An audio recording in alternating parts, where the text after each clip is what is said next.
Airlift Wing at Charleston Air Force Base. And aboard the aircraft today are Major Adam Schubert in the left seat, Captain Eric Darwin in the right seat, and the safety observer, Captain.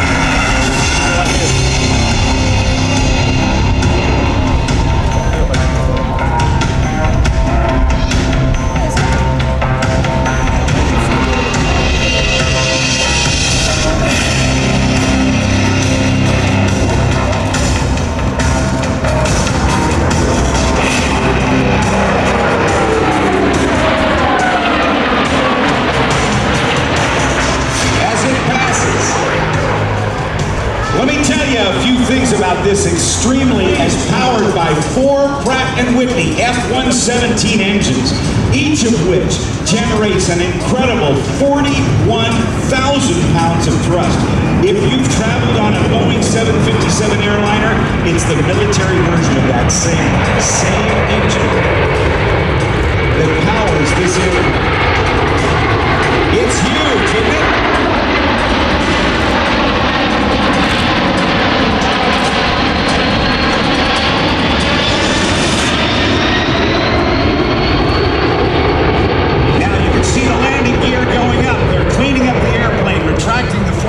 Speed away, and then look at how quickly it banks. It's that control stick and a quadruple redundant digital flight control system. In other words, when the pilot moves the stick or uses the rudder pedals, came the C-17 Globemaster I. It was built in 1945, too late to serve in World War II, so orders were canceled. Then came the C-124 Globemaster II that had 4 3,500 horsepower piston radial engines on it. And then the C-133 Cargomaster, of which only 50 were built, retired in '71, and the last flight was in August of '08. But Globemaster has been handed down to the airplane you're seeing going into its minimum radius turn right now, 45 degrees of bank. Learning how to fly an airplane as a private pilot, this is called a steep turn.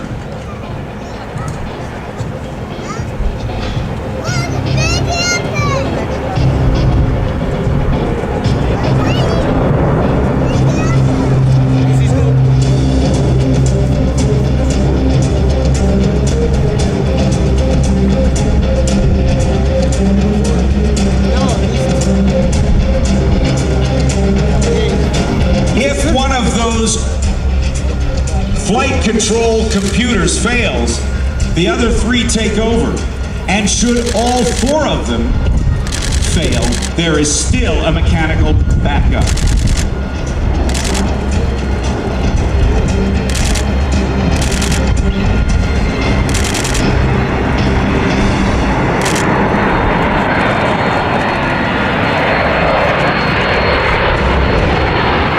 Do you notice how quiet it is?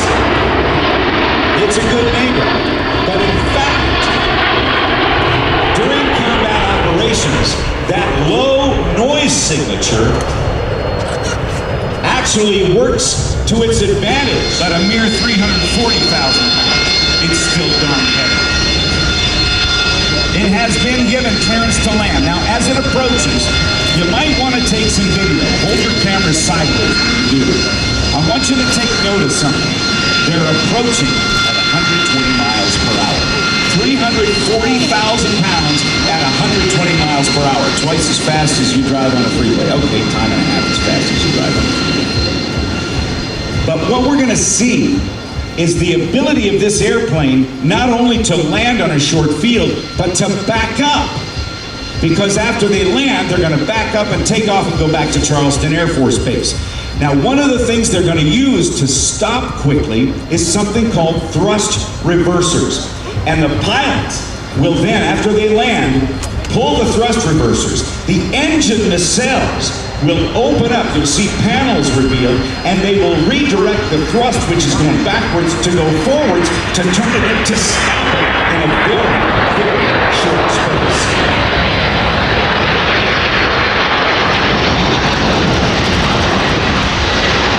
This is about, now watch the panels.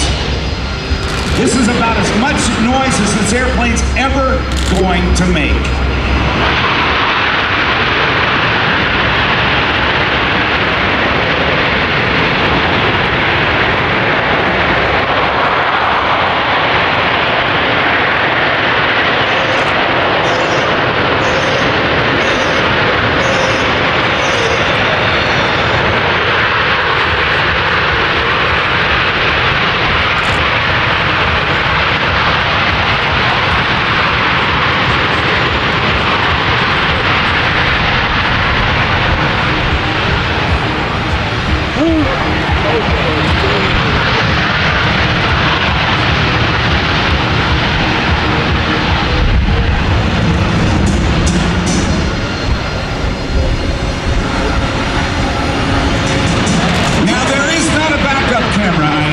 So they're using the eyes of the Loadmaster, Tech Sergeant Scott Steuben. They're going to go through a checklist, a pre-takeoff checklist, where the pilot or the co-pilot will call out a command, and the pilot will make sure it's done. And they will challenge and respond to each item on that checklist.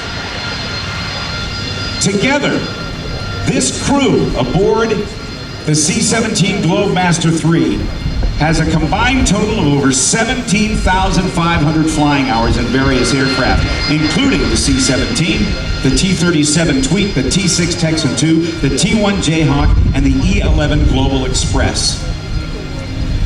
By the way, those winglets, you see them sticking up on the ends of the wings? They're 9 feet high. You can almost play basketball on it if you put a hoop up there. But those lessen the drag and increase the efficiency of the flight and therefore fuel efficiency. They have just been given clearance for takeoff. Call sign Eagle 69.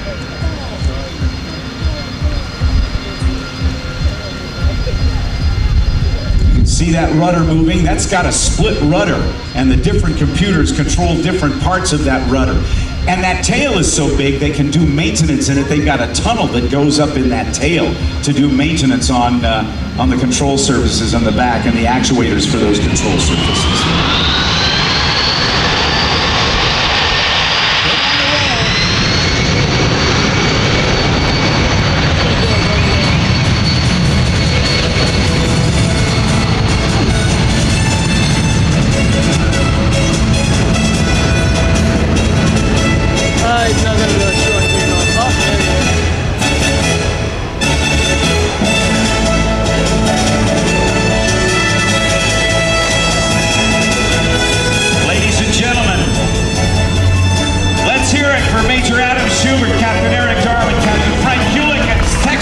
Scott Steuben and your United States Air Force's